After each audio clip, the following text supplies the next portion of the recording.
11 de la mañana ya la tenemos con nosotros en nuestra mesa de trabajo, como todos los martes, a Juli Chacón, a quien le digo buen día por la mañana. ¿Qué tal? Hemos hecho cambio de roles. Cambiamos de lugar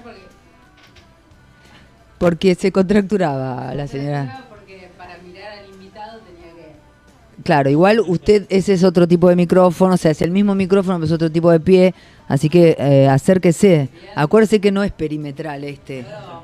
Claro, sí, porque cuando haya más dinero, No, bueno, porque hay un montón, cuando haya más, hubo un gran avance. y si a usted le parece que no, tremendo.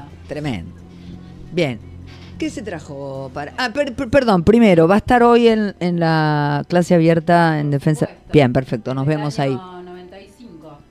Que lo hago, no lo voy a dejar de hacer ahora. Durante el menemismo. No lo voy a dejar de hacer ahora. Pudimos impedirle a Menem que privatizara, así que lo vamos a impedir otra vez más. Juli, me parece que está apagado el micrófono, ¿no?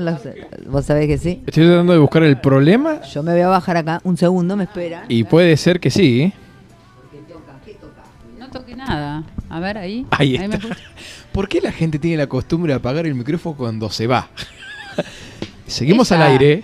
Yo no, 93 empezamos puntos. otra No, vez. no, no, Hola, ella. ¿qué tal? Juli? ¿Cómo estás? ¿Cómo está? ¿Qué tal? Tanto Ella, vos no tenés la culpa. Era una Juli, película de Charles Chaplin. No, el día de la marmota era. Ah, Y dentro de bueno, 5 minutos. sí. Hola, Juli. ¿Qué tal? O Doris ¿Qué hora también. es? ¿Qué hora es? 11 y 15 y Bien. 18. ¿Alguien va a 18. consumir el agua esa? No la podemos ponchar, pero... Yo, sí, ¿Alguien va a yo. consumir? Ay, se apagó, Uy, pero por eso favor. está, claro. Bueno, Ahora, la ahora, dejamos ahora. porque en un ratito viene el Chata Marcelo García, a hablar sobre la Muy clase importante, de educación, así muy que importante. la dejamos con la invitada de hoy. Sí, con la que seguramente terminemos hablando Por de lo supuesto mismo. que sí. Digo, a quienes tuvimos la suerte de poder atravesar una carrera universitaria, sabemos de su importancia, no por nosotros, ¿no? Yo ayer lo hablaba con mi hijo y le decía, bueno, no es hablaba con mi hijo que tiene 16, que va a quinto año de secundario, le queda 1 año y medio de secundario y él ya tiene planes de irse a estudiar, y entonces hablábamos de su familia, quienes habían sido las primeras generaciones de profesionales universitarios, ¿no? Ujú. Y cómo eso no solo había permitido un ascenso social, sino también el acceso a lo cultural. Así que me parece que hay que hablar mucho con los jóvenes Sí, señora. y contándoles un poco la historia, ¿no? Como esto ya intentó implementarse durante el gobierno de Menem y con cantidad de tomas. Nosotros estábamos en la facultad en ese momento. Nos la pasábamos haciendo clases Cantidad abiertas de tomas, cantidad de clases ¿Sí? abiertas, cantidad de En la calle. marchas, pese a las represiones, logramos que no se privatizara Ujú. y que muchos chicos pudieran acceder a la, De a la acá, formación de ahí universitaria. hasta acá un montón de egresados. Claro, en Chacabuco también sucede, digo, porque por ahí esto no se ve en una sociedad tan pequeña como la nuestra, pensando que solamente está la UTN, pero la verdad es que muchos chicos de escuelas inclusive que son, digamos, con recursos socioculturales bastante escasos, hay muchos chicos que se van a estudiar a la UNOVA, que Ujú. es la universidad que queda en Junín, acá a 30 kilómetros.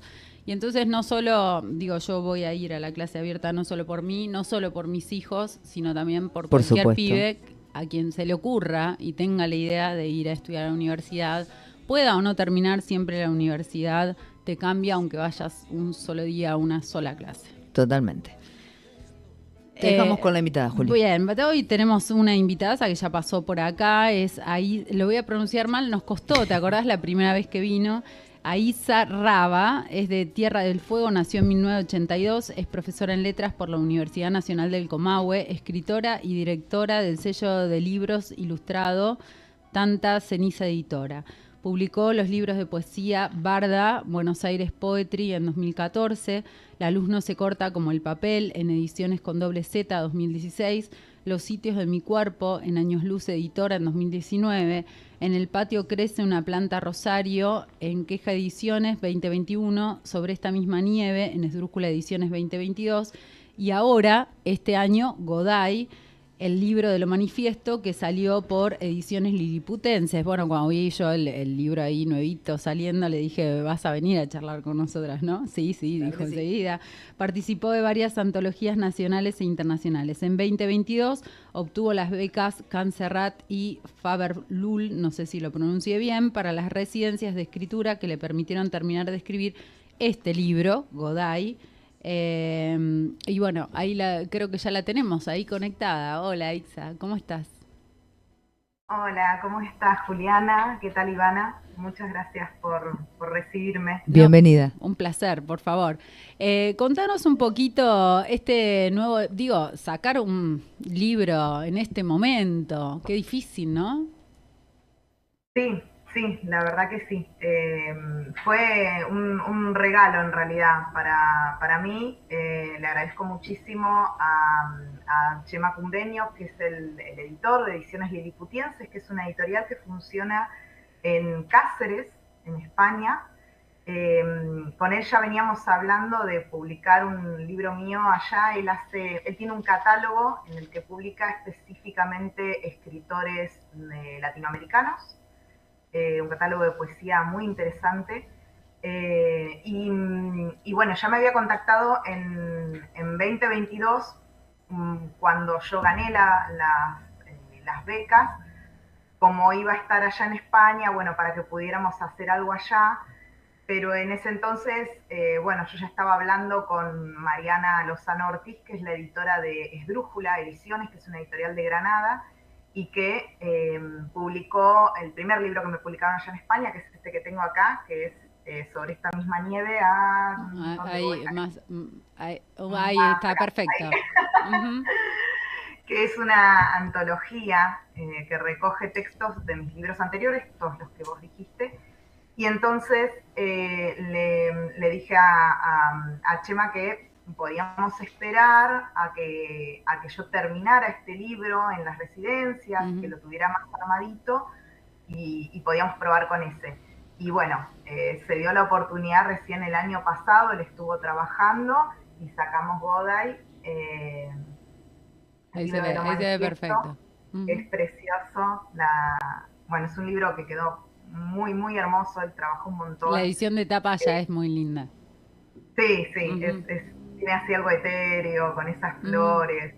Un trabajo, ¿no? Digo, porque usaste la beca para escribir este libro, digo, viene con un trabajo bastante profundo, ¿no? Contanos un poquito cómo fue el proceso hasta llegar a este libro editado.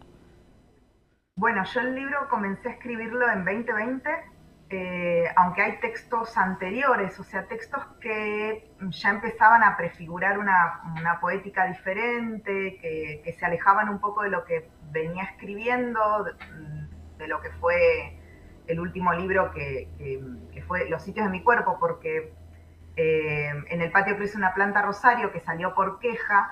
En realidad salió en una colección de fanzines y es un libro muy breve que solo tiene 8 poemas y que ya los tenía escritos desde hacía mucho tiempo. Entonces, en realidad, lo último que yo había escrito, lo último en lo que había trabajado era Los sitios de mi cuerpo.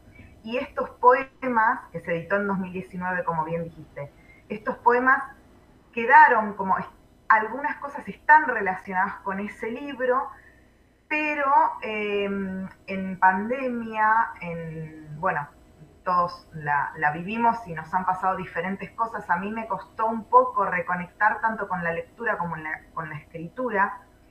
Y cuando pude conectar, empecé a plantearme más, como me costaba justamente volver a escribir, me proponía consignas a mí misma, como juegos, con lo que a mí me estaba pasando, lo que me atravesaba en ese momento, pero diferentes maneras de escribirlo. Y por eso este libro es uno de los más heterogéneos míos en cuanto a estructura, porque tiene tanto senryu, que son una especie de similar, tiene la estructura del haiku, pero la temática es otra, son textos muy breves.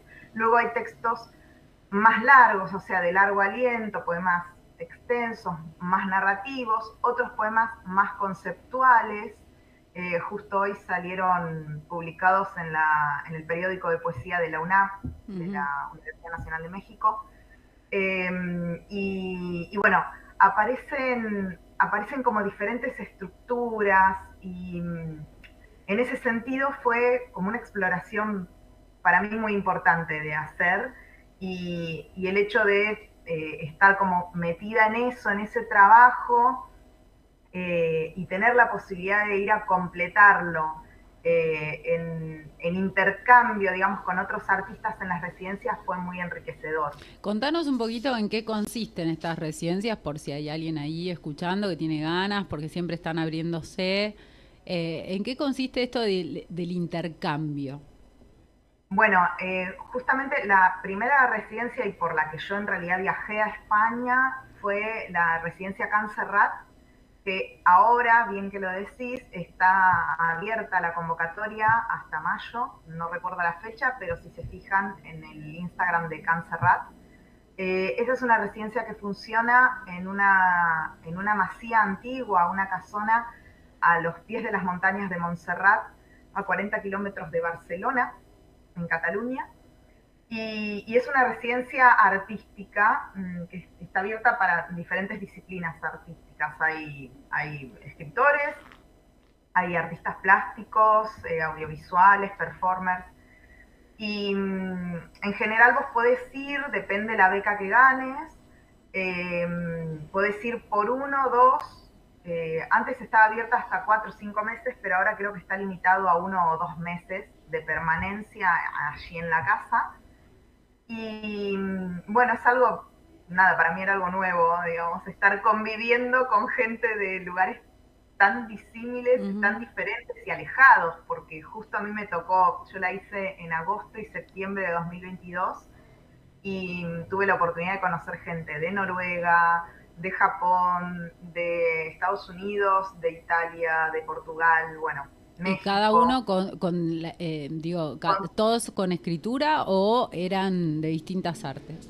No, no, no. Algunos eran escritores y otros eran, había un performer del Líbano, había artistas plásticas, eh, gente, bueno, que pintaba, gente que hacía otras cosas relacionadas con lo artístico, con la pintura, con lo audiovisual.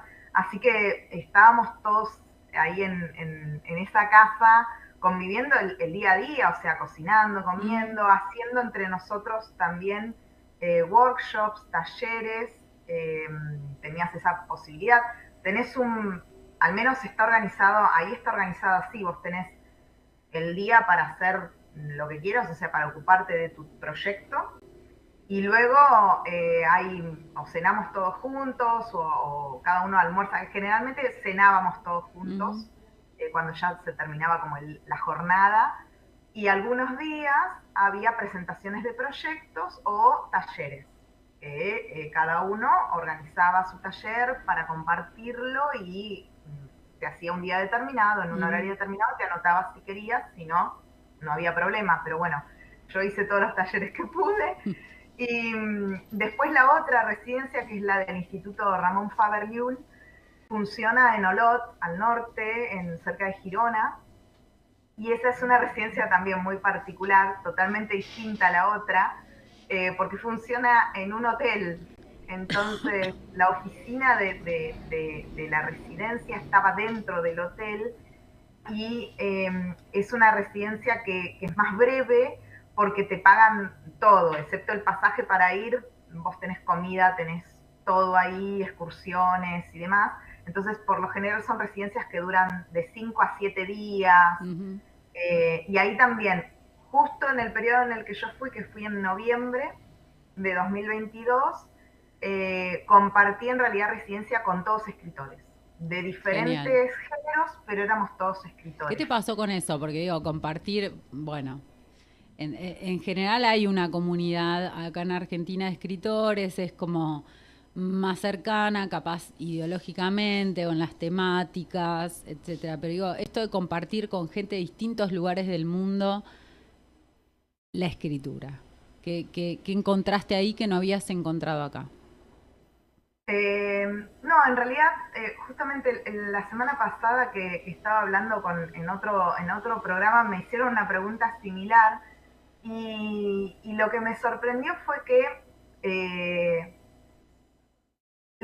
los temas, pese a que vos escribieras en otro idioma, escribía en otro idioma, los temas y los géneros son los mismos, Claro. O sea, hay los mismos cruces y los temas que a uno lo llevan a escribir son similares. Bueno, salvo determinadas cosas o sea, como eventos muy puntuales, sucesos muy puntuales, como en la residencia de Faberliul me tocó compartir con una escritora de Ucrania y una escritora de Rusia. Claro. Fue como, en ese momento, muy la chica de Ucrania estaba escribiendo unas crónicas de guerra, justamente, bueno, tenía que ver con la situación, digamos, particular, Claro. actual en ese momento, pero y ahora, bueno. Pero el resto de la gente, cuando compartíamos lo que escribíamos, aparecen las temáticas universales que los grandes tópicos, ¿no? Todos buceamos, o sea, la identidad, el tiempo, bueno, el estar migrante, el amor, el desamor, la muerte, digamos, eso es igual, creo que en todas. Y eso era lo lindo, ¿no? Cuando en esa residencia, como justo cuando yo ingresé, había otros que se iban y teníamos un día en particular que era como el último día que podíamos compartir todos. Propuse que después de la cena hiciéramos una lectura entre nosotros, que nos quedáramos en el living tomando un vino, leyéndonos, que es algo que hacemos mucho acá en Patagonia, como que nos cuesta mucho encontrarnos porque las distancias son muy grandes, entonces cuando nos encontramos, ranchamos y decimos, bueno, ideal. Acá nos quedamos hasta que amanezca. Hasta que se termine el vino. Claro, entonces más o menos era así. Y la idea era leer en la lengua propia, o sea, no traducir. Qué bueno. Y fue fascinante darnos cuenta de que aunque no entendiéramos, había algo que nos llegaba y que más o menos podíamos captar, que o era una historia de amor, o era una historia de... Y fue hasta, no sé, como una comunión. Claro, qué interesante. Bueno, volvamos al libro. ¿Qué tiene este libro? Un poco decías al principio, que no tienen los otros, los anteriores. Bueno, en primer lugar, yo el libro a medida que lo iba escribiendo, a medida que iba escribiendo los textos, notaba que se iban armando alrededor de elementos. Justo me di cuenta que yo estaba leyendo el libro de Miyamoto Musashi, que es el libro de los 5 anillos. Miyamoto Musashi era un guerrero samurái allá por el siglo XVII. Terminó de escribir su libro poco antes de su muerte, en 1641. Y era un libro en el que él recogía para sus discípulos, estudiantes, alumnos, por decirlo de alguna manera, a los que les enseñaba a usar el sable, el wakizaki, el sable largo, el sable corto, para la batalla, recogió un montón de enseñanzas y las organizó en este libro en 5 manuscritos o 5 manifiestos, por eso se llama el libro de los 5 anillos, que son los 5 elementos naturales que según la filosofía japonesa se recogen en el Godai, que bueno, tiene ahí un vínculo con el budismo. Son las enseñanzas del fuego, del aire, del agua, de la tierra y del vacío. Y yo me daba cuenta que los textos que estaba escribiendo de alguna manera se relacionaban con estos elementos. Entonces, la lectura de este libro me sirvió para establecer un diálogo con ese libro y estructurar el mío de esa manera, con otros nombres, cada uno de esas partes, cada una de esas 5 partes, pero que hacen referencia a esos elementos.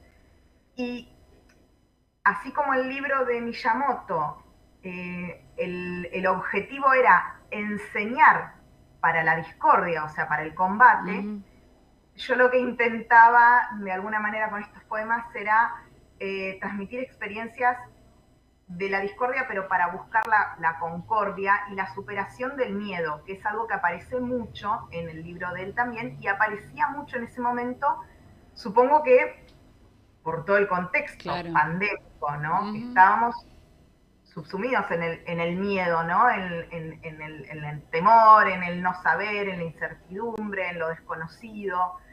Entonces, muchos de estos poemas hablan del miedo. Es un libro sobre el miedo o cómo conjurarlo. Bien. ¿Querés compartirnos algo de Godai, ¿no? Lo pronuncia así, Godai. Sí, bien, Godai. perfecto. Bueno, les comparto algo breve. A ver. Si encuentro por acá.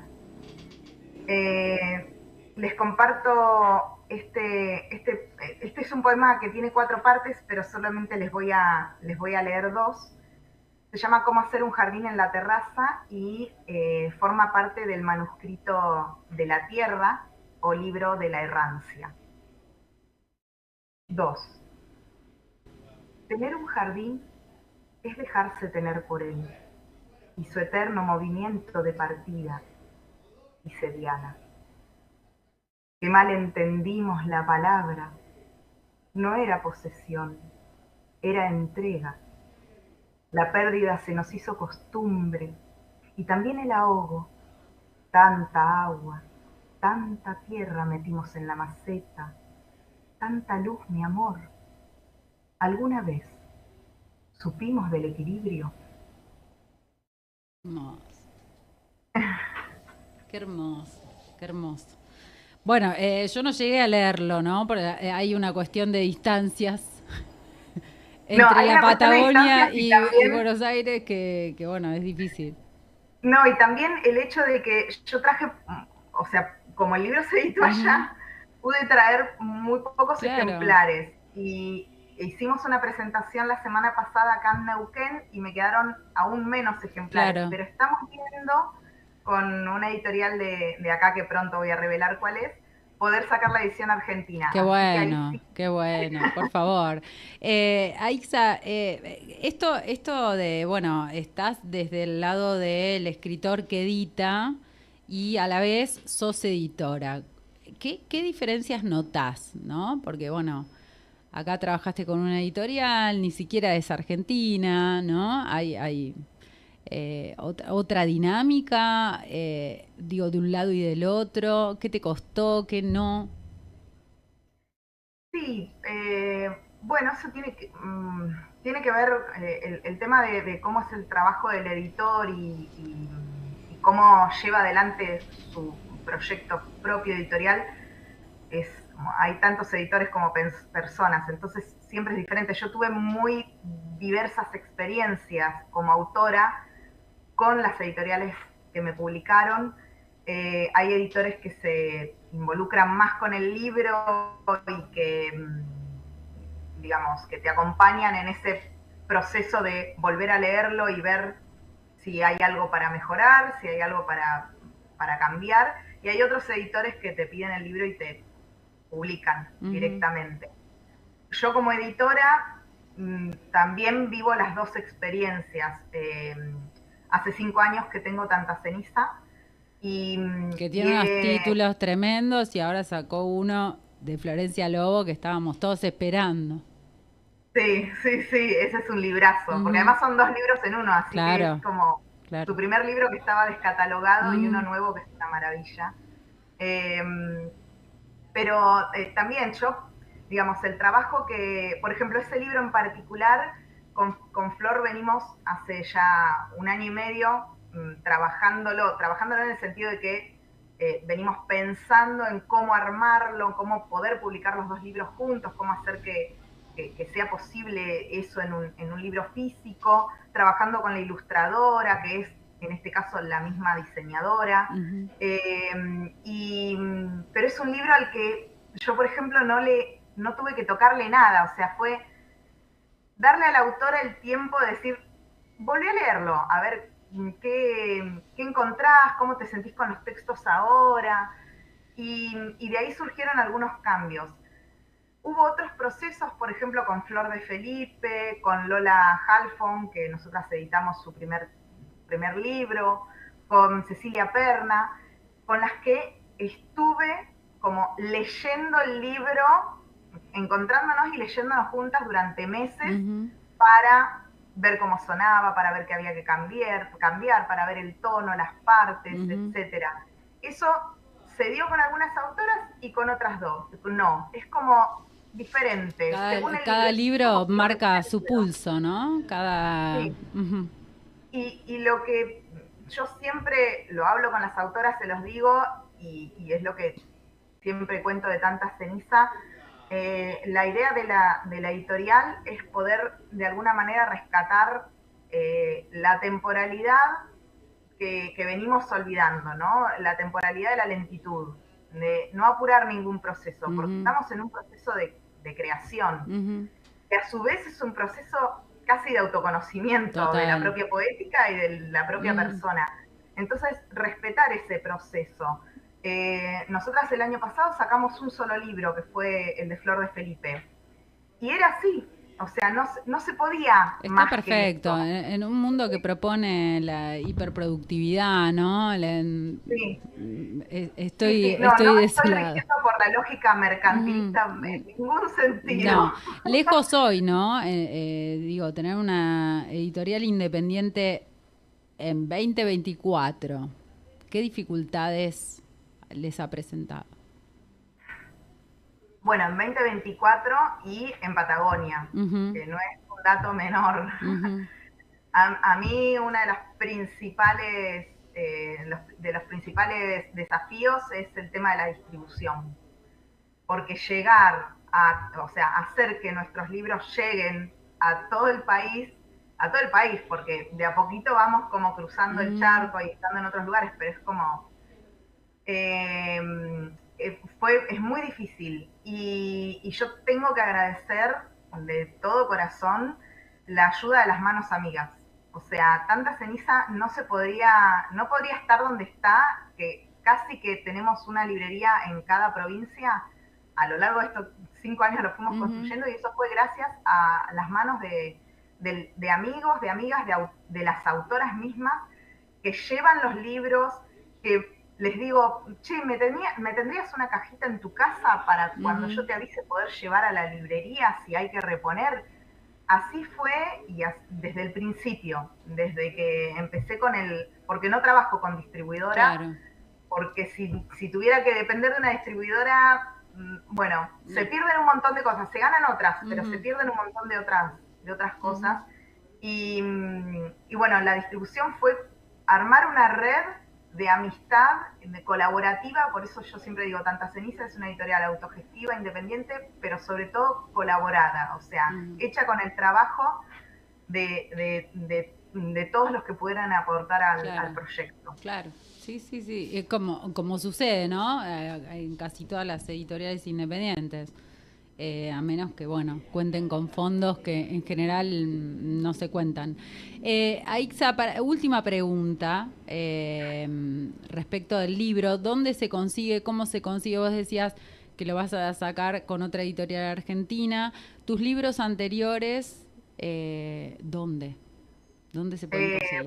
Bueno, este libro en particular se consigue solo en 2 librerías de acá en Neuquén, que son Mala Palabra, Casa Librera, y Cosa Seria. Cosa Seria, que está online también, ¿no? Exactamente. Bien. Exactamente, está online.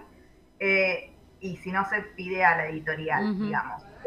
Mis libros anteriores en las mismas 2 librerías, y en Buenos Aires se consiguen en la COP, librería en Almagro. Ahí se pueden conseguir. Y también en Mal de Archivo, en Rosario. Ahí están también los anteriores. Bien. ¿Qué opinás? Porque tenés una formación en una universidad pública. ¿Qué podés decir respecto de lo que va a suceder hoy, 23, en la marcha, ¿no? En defensa de la universidad pública y gratuita? Bueno, no sé lo que va a suceder, pero espero que sea masiva. Espero que vayamos todos. Y acá en este país sabemos que la educación que es pública y es gratuita, y es una necesidad, y la tuvimos que defender, como ustedes decían al principio, en un montón de oportunidades. Esta es una más. Ojalá que sea la última, que no haya que volver a defender este derecho. Nada, yo voy a ir. Y voy a ir con un libro, además, porque hoy es el Día Internacional del Libro. Entonces, no puedo más que decir que es necesario que todos vayamos. No importa si pasaste o no por la educación pública, o sea, por la universidad pública.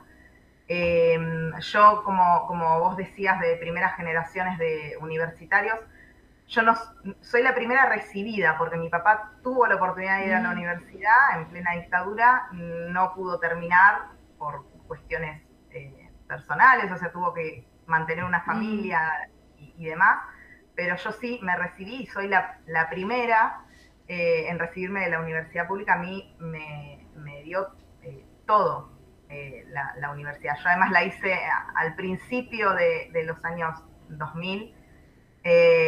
No solo conozco la universidad, la facultad donde estudié, sino conozco muy bien la biblioteca, porque en ese entonces no podía, no tenía, entonces me copiaba de los libros.